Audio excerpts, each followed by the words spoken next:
ഹരേ രാമ രാമ രാമ ഹരേ ഹരേ, ഹരേ കൃഷ്ണ കൃഷ്ണ കൃഷ്ണ ഹരേ ഹരേ. ഹരേ രാമ രാമ രാമ ഹരേ ഹരേ, ഹരേ കൃഷ്ണ കൃഷ്ണ കൃഷ്ണ ഹരേ ഹരേ. ഹരേ രാമ രാമ ഹരേ ഹരേ, ഹരേ കൃഷ്ണ കൃഷ്ണ കൃഷ്ണ ഹരേ ഹരേ. സർവത്ര ഗോവിന്ദനാമസങ്കീർത്തനം, ഗോവിന്ദ ഗോവിന്ദ. ശ്രോതാക്കൾക്ക് നമസ്കാരം. വിതുരമൈത്രേയ സംവാദം എപ്പോൾ എവിടെ വെച്ച് ഉണ്ടായതാണെന്ന് പരീക്ഷിത് മഹാരാജാവ് ചോദിച്ചതിന് മറുപടിയായി ഗംഗാതീരത്ത് മൈത്രേയമുനിയുടെ ആശ്രമത്തിൽ വെച്ചാണ് എന്ന് ശ്രീ ശുകബ്രഹ്മർഷി മറുപടി നൽകിയതായാണ് നാം തൃതീയ സ്കന്ധം 4-ാം അധ്യായത്തിൽ നിന്ന് കേട്ടത്. പ്രസ്തുത സംവാദത്തിലെ സംഗതികൾ തുടർന്നുള്ള അധ്യായങ്ങളിൽ നിന്ന് കേൾക്കാം എന്ന് സൂചിപ്പിക്കുകയുണ്ടായി. ഇന്നത്തെ നമ്മുടെ ചിന്താവിഷയം തൃതീയ സ്കന്ധം 5-ാം അധ്യായത്തിൽ വർണ്ണിക്കുന്ന സംഗതികളാണ്. വിതുരൻ്റെ ചോദ്യമനുസരിച്ച് മൈത്രേയമുനി സൃഷ്ടിക്രമത്തെ വർണ്ണിക്കുന്നു. കൗരവന്മാരുടെ ഇടയിൽ അതിശ്രേഷ്ഠനായ ആളാണ് വിതുരമഹാശയൻ. ശ്രീകൃഷ്ണഭക്തിയാൽ പരിശുദ്ധമായ മനസ്സാർന്നവൻ. അദ്ദേഹം ഗംഗാതീരത്ത് ഹരിദ്വാരിലുള്ള മൈത്രേയ മഹർഷിയുടെ ആശ്രമത്തിലെത്തി ആഴത്തിലുള്ള ആത്മജ്ഞാനം ആർജിച്ചയാളാണ് മൈത്രേയ മഹർഷി. അദ്ദേഹത്തിൻ്റെ സൗശീല്യ ഗുണങ്ങളിൽ തികച്ചും തൃപ്തനായിക്കൊണ്ട് വിതുരർ ചില സംശയങ്ങൾ ഉന്നയിക്കുകയാണ്. സുഖായ കർമാണി കരോതി ലോകോ നതൈ സുഖം വാന്യതുപാരമം വാ വിന്ദേത ഭൂയസ്തത ഏവ ദുഃഖം യതത്ര യുക്തം ഭഗവാൻ വദേന്ന. ജനങ്ങൾ സുഖകാംക്ഷികളായി കർമ്മങ്ങൾ അനുഷ്ഠിക്കുന്നു. പക്ഷെ അതുകൊണ്ട് മാത്രം സുഖം ലഭിക്കുന്നില്ല, ദുഃഖം ശമിക്കുന്നുമില്ല. എന്ത് ചെയ്താലും ദുഃഖം അനുഭവിക്കേണ്ടി വരുന്നു. സർവജ്ഞനായ അല്ലയോ മഹർഷേ, ഞങ്ങൾക്ക് ഉചിതമായതെന്തോ അത് പറഞ്ഞു തരണേ. മുൻപ് ചെയ്തിട്ടുള്ള കർമ്മങ്ങളുടെ ഫലമായിട്ട് ശ്രീകൃഷ്ണ ഭഗവാനെപ്പോലും മറന്ന അധർമ്മം പ്രവർത്തിക്കുന്ന ജനങ്ങൾ ദുഃഖിതരായിത്തീരുന്നു. അവർക്കും അനുഗ്രഹമരുളാനായി ശ്രീകൃഷ്ണൻ്റെ ശുഭസൂചകമായ കഥകൾ, ശ്രീകൃഷ്ണൻ പല ഭാവങ്ങളിലും അവതരിച്ച ഈ ലോകത്ത് ചുറ്റിത്തിരിഞ്ഞ കഥ വിവരിച്ചു തരണേ.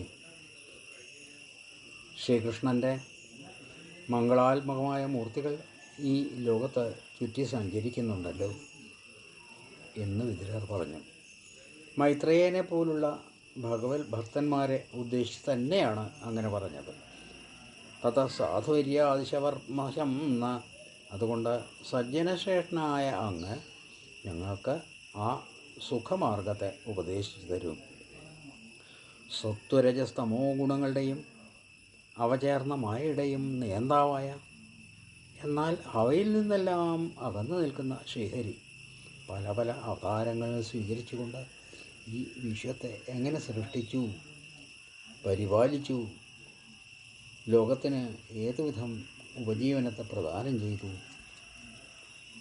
പിന്നീട് ഈ വിശ്വത്തെ സ്വന്തം ഹൃദയാകാശത്തിൽ ഒതുക്കി വെച്ച് നിർവ്യാപാരനായിട്ട് യോഗമായി ശയിക്കുന്നതെങ്ങനെ, യോഗേശ്വരന്മാരുടെ അധീശത്വം കൈയാളുന്ന ഭഗവാൻ ഈ ജഗത്തിന് അനുപ്രവേശിച്ച് പല പ്രകാരത്തിൽ ബ്രഹ്മാദി രൂപങ്ങളിൽ ആയിത്തീർന്നത് എപ്രകാരം, മത്സ്യാദി അവതാരഭേദങ്ങളിലൂടെ ഗോബ്രാഹ്മണാദികൾക്കും ദേവാദികൾക്കും ക്ഷേമം ഉണ്ടാക്കുന്നതിനായുള്ള കർമ്മങ്ങൾ ചെയ്തത് ഏതു വിധത്തിലാണ്. പുണ്യശ്ലോകന്മാരുടെ ചൂടാലങ്കാരമാണ് ഭഗവാൻ. ആ ഭഗവാന്റെ കഥകൾ എത്ര കേട്ടാലും ഞങ്ങളുടെ മനസ്സ് തൃപ്തിപ്പെടുന്നില്ല. ലോകനാഥന്മാരുടെ അധിനാഥൻ സകല ജീവജാലങ്ങളുടെയും സമൂഹത്തിലുള്ള വ്യത്യാസത്തോടെ സ്ഥിതി ചെയ്തുകൊണ്ട് ആ വിധത്തിൽ കർമ്മങ്ങൾക്ക് അധികാരിയായി വർത്തിക്കുന്നത് എങ്ങനെ? അതറിയാൻ ആഗ്രഹമുണ്ട്. ലോകങ്ങളുടെ സൃഷ്ടാവ് തനിക്ക് താൻ തന്നെയാണ് കാരണം. അങ്ങനെയുള്ള ശ്രീനാരായണൻ തൻ്റെ സൃഷ്ടികളിൽ തന്നെ അന്ധഃകരണവൃത്തി, കർമ്മം, ആകൃതി എല്ലാറ്റിലും വ്യത്യസ്ത ഭാവം പുലർത്തിക്കൊണ്ട് എങ്ങനെയാണ് വർത്തിക്കുന്നത്? പരാവരേഷാം ഭഗവൻ വൃതാനി ശ്രുതാനി മേ വ്യാസമുഖാദഭീക്ഷണം അതൃപ്നുമക്ഷുല്ലസുഖാവഹാനം തേഷാമൃതേ കൃഷ്ണകഥാമൃതൗഖൽ. അല്ലയോ സർവജ്ഞ, ഉത്കൃഷ്ടന്മാരുടെയും അപകൃഷ്ടന്മാരുടെയും ധർമ്മങ്ങൾ എന്തെന്ന് വ്യാസമുഖത്ത് നിന്നറിയാൻ കഴിഞ്ഞിട്ടുണ്ട്. ലൗകികർ ശ്രീകൃഷ്ണകഥയാവുന്ന ആനന്ദാമൃത പ്രവാഹത്തിൽ നിന്ന് ഒഴികെ മറ്റുള്ള നിസ്സാര സുഖപ്രദങ്ങളായ കാര്യങ്ങളുടെ ശ്രവണത്താൽ തൃപ്തി കൈവരിക്കുന്നു. വ്യാസമുഖത്ത് നിന്ന് പലതവണ ഉത്കൃഷ്ട അപകൃത്വേന വിഭിന്ന പ്രകൃതികളായ മനുഷ്യരുടെ വ്യത്യസ്ത ധർമ്മങ്ങൾ പലതും കേട്ടറിഞ്ഞിട്ടുണ്ട്, തൃപ്തരായിട്ടുമുണ്ട്. എന്നാൽ കൃഷ്ണകഥ കേട്ടിട്ട് ഒട്ടും മതി വന്നിട്ടില്ല. അത് വീണ്ടും വീണ്ടും കേൾക്കാൻ കൊതിയേറുന്നു. ഇങ്ങനെ പറഞ്ഞുകൊണ്ട് എന്തുകൊണ്ടാണ് കൃഷ്ണകഥ കേട്ടിട്ട് തൃപ്തി വരാത്തത് എന്ന് തുടർന്ന് വിവരിക്കുന്നു. സംസാര ദുഃഖത്തിൽ വീഴ്ത്തി മനുഷ്യനെ വലയ്ക്കുന്ന ഗൃഹാസക്തി ശ്രീകൃഷ്ണചരിത വർണ്ണനം കേൾക്കുന്ന മാത്രയിൽ വേരറ്റു പോകുന്നു. അതുകൊണ്ടാണ് എത്ര കേട്ടാലും മതി വരാത്തത്. മഹാഭാരതത്തിൻ്റെ താല്പര്യവും മറ്റൊന്നല്ല. മനുഷ്യരുടെ ബുദ്ധി തുച്ഛങ്ങളായ ലൗകിക സുഖാനുഭവ കഥനങ്ങളിലൂടെ ശ്രീഹരിയുടെ കഥയുമായി ചേർത്ത് വച്ചിരിക്കുകയാണ് മഹാഭാരതത്തിൽ. ശ്രീഹരിയുടെ പാദാനുസ്മരണം കൊണ്ട് ആത്മസുഖം അനുഭവിക്കുന്നവൻ്റെ സകല ദുഃഖങ്ങൾക്കും അതിവേഗം അറുതി വരുന്നു. ഇത്രയും പറഞ്ഞ ശേഷം ഹരികഥ വിമുഖരുടെ ശോചനീയതയും എടുത്തു പറയുന്നു. ഹരേ കഥായം അഖേന വിമുഖാൻ. ദുഷ്കൃതം കൊണ്ടാണ് അങ്ങനെ വിമുഖതയുണ്ടാകുന്നത്. അജ്ഞരായ അത്തരക്കാരെക്കുറിച്ച് താൻ അനുശോചിക്കുന്നതായി വർണ്ണിച്ചു. ഹരിയെ കീർത്തിക്കാത്ത വചനങ്ങളും പ്രദക്ഷിണാദികൾ ചെയ്യാത്ത ഗമനങ്ങളും ഭഗവത് ധ്യാനം കൂടാത്ത സ്മരണകളും വ്യർത്ഥമാണെന്നും, അതുകൊണ്ട് അല്ലയോ മൈത്രേയ മഹർഷേ, ആനന്ദപ്രദനും ആർത്തത്രാണപരായണനും പുണ്യശ്ലോകനുമായ ശ്രീഹരിയുടെ കഥകൾ തന്നെ ഞങ്ങൾക്ക് വിസ്തരിച്ച് പറഞ്ഞു തരണേ. പൂക്കളിൽ നിന്ന് തേൻ എന്നതുപോലെ അങ്ങ് അത് പകർന്നു തന്നാലും.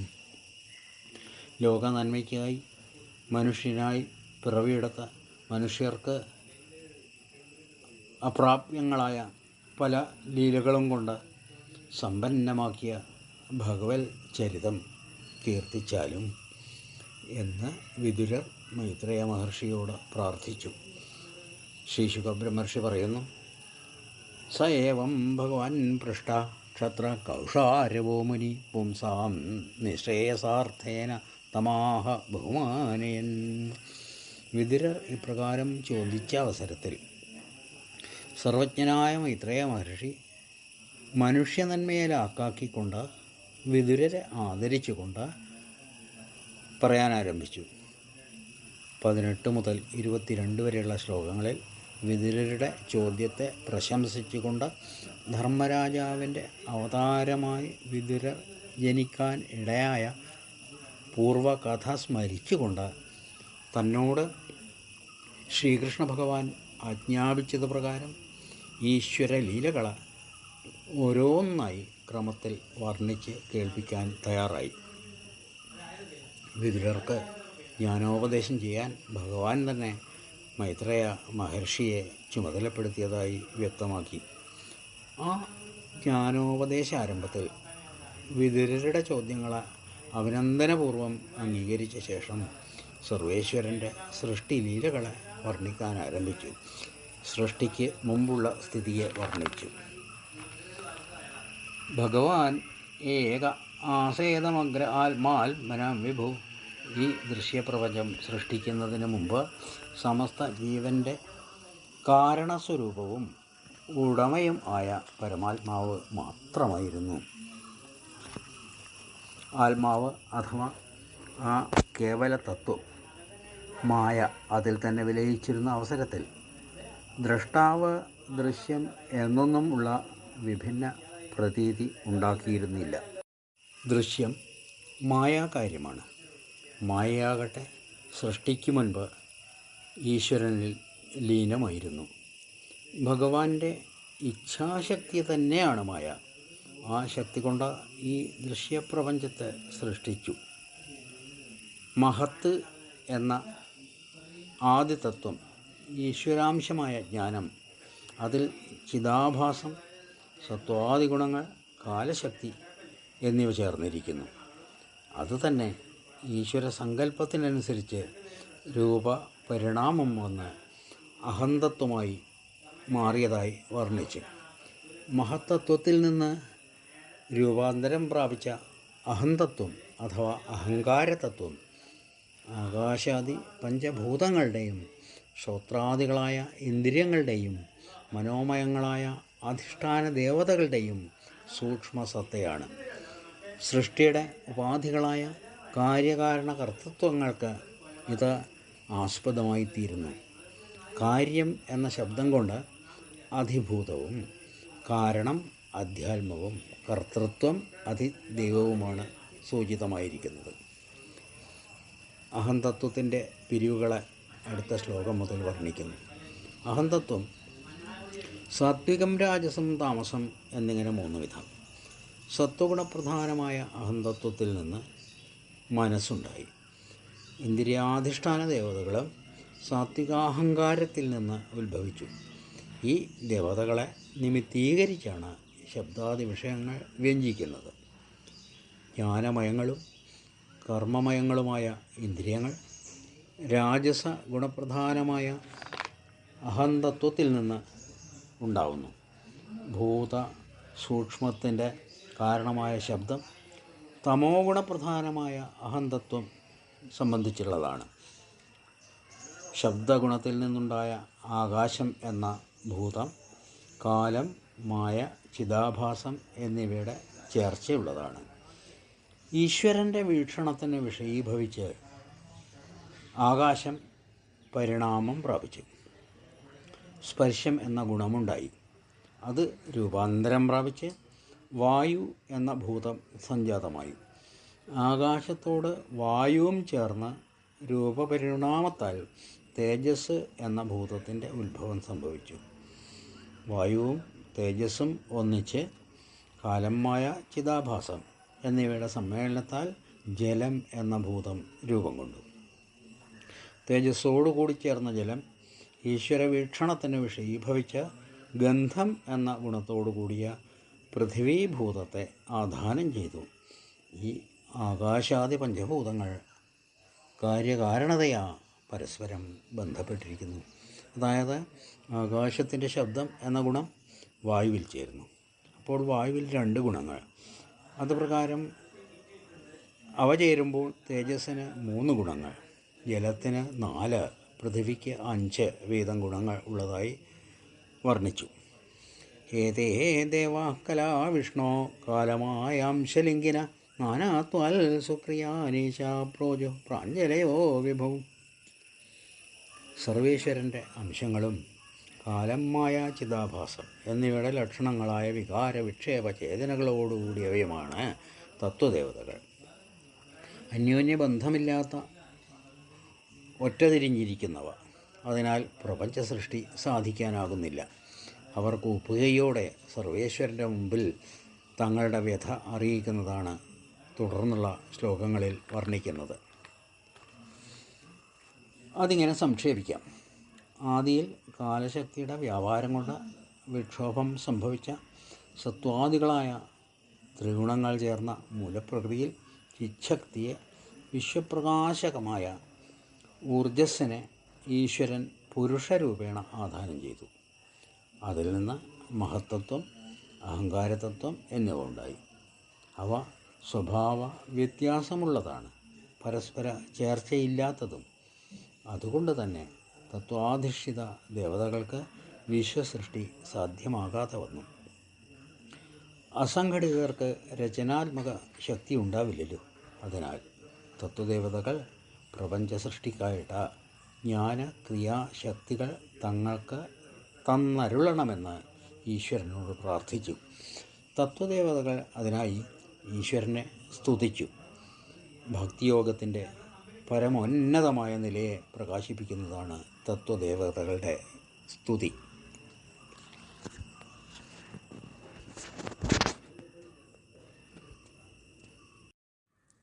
38 മുതൽ 46 കൂടിയ ശ്ലോകങ്ങളിലാണ് ഈ സ്തുതിയുടെ വർണ്ണന.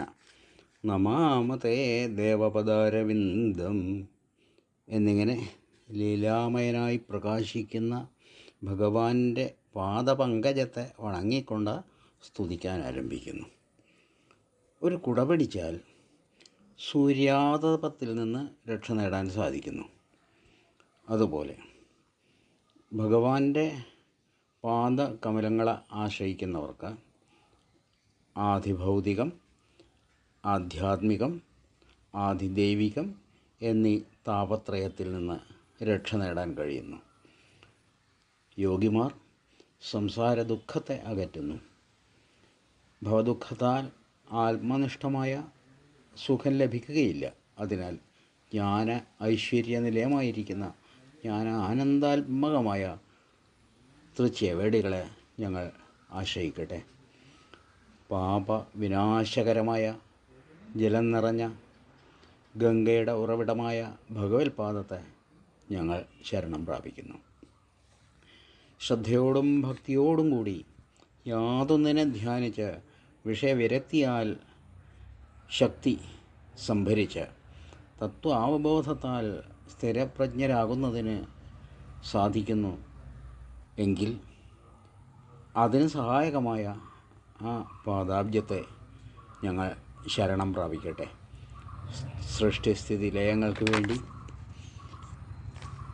ലോക നന്മയ്ക്കായിക്കൊണ്ട് അവതാരങ്ങൾ സ്വീകരിച്ചുവല്ലോ അങ്ങ്.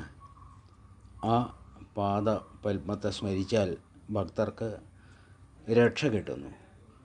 അവയെ ഞങ്ങൾ ശരണം പ്രാപിക്കട്ടെ. ദേഹം, ഗേഹം എന്നിവ എൻ്റേതെന്നും ഞാനെന്നും കരുതി ദുരാഗ്രഹം വച്ചു പുലർത്തുന്ന ദേഹത്തിൽ അങ്ങ് വസിക്കുന്നു എന്നിരിക്കലും അതിൽ നിന്നെല്ലാം അകന്നു നിൽക്കുന്നു. അങ്ങനെയുള്ള അങ്ങയുടെ പാദകമലങ്ങൾ ജയിക്കട്ടെ. പാനേന തേ ദേവകഥാസുധായ പ്രവൃദ്ധഭക്ത്യാ വിശദാശയായേ വൈരാഗ്യസാരം പ്രതിലഭ്യബോധം യഥാഞ്ജസന്മീയുരകുണ്ഠധിഷ്ണ്യം. അല്ലയോ ദേവ, അങ്ങയുടെ കഥാമൃതത്തിൻ്റെ പാനം കൊണ്ട് വർദ്ധിച്ച ഭക്തിയാൽ അന്ധകരണശുദ്ധി ആർജിച്ചവർ വൈരാഗ്യബലത്തോടു കൂടിയ ആത്മജ്ഞാനത്തെ അനായാസേന നേടിക്കൊണ്ട് വൈകുണ്ഠത്തെ പ്രാപിക്കും. ആത്മനിഷ്ഠമായ സമാധിയോഗത്താൽ മായയെ ജയിക്കുന്ന യോഗിവര്യന്മാരുണ്ട്. എന്നാൽ ആ ജ്ഞാനയോഗികൾക്ക് പ്രയാസങ്ങൾ നേരിടും. എന്നാൽ അങ്ങയുടെ ഭജനത്താൽ പ്രയാസമെല്ലാം അകലുന്നു. സമാധിയേക്കാൾ ശ്രേഷ്ഠം ഭക്തി തന്നെ. ഉത്തമമായ ഭക്തി കൊണ്ടേ ഭഗവത്പദം പ്രാപിക്കാറാകൂ. ഇപ്രകാരം സ്തുതിച്ചുകൊണ്ടാണ് തത്വദേവതകൾ വിശ്വസൃഷ്ടിക്കുള്ള ജ്ഞാനക്രിയാശക്തികൾക്കായി ഭഗവാനോട് പ്രാർത്ഥിച്ചത്. ലോകനന്മയ്ക്കായി വേണ്ടവിധം അറിവ് പകർന്നു തരാനും ക്രിയാശക്തി നൽകാനും സാക്ഷാൽ ശ്രീനാരായണന് മാത്രമേ സാധിക്കൂ. ഭൂലോക വൈകുണ്ഠനാഥനായ ശ്രീ ഗുരുവായൂരപ്പൻ്റെ പാദകമലങ്ങളിൽ നമുക്ക് ജ്ഞാന ക്രിയാശക്തികൾക്കായി പ്രാർത്ഥിക്കാം. ഈ അധ്യായ സാര സംഗ്രഹം കൃഷ്ണപാദകമലങ്ങളിൽ അർപ്പിക്കാം. സർവത്ര ഗോവിന്ദനാമസങ്കീർത്തനം. ഗോവിന്ദ ഗോവിന്ദ. ശ്രീ ഗുരുവായൂരപ്പ ശരണം. ശ്രീ ഹരേ നമ. നാരായണ നാരായണ നാരായണ നാരായണ നാരായണ നാരായണ നാരായണ നാരായണ നാരായണ നാരായണ നാരായണ നാരായണ നാരായണ നാരായണ നാരായണ നാരായണ.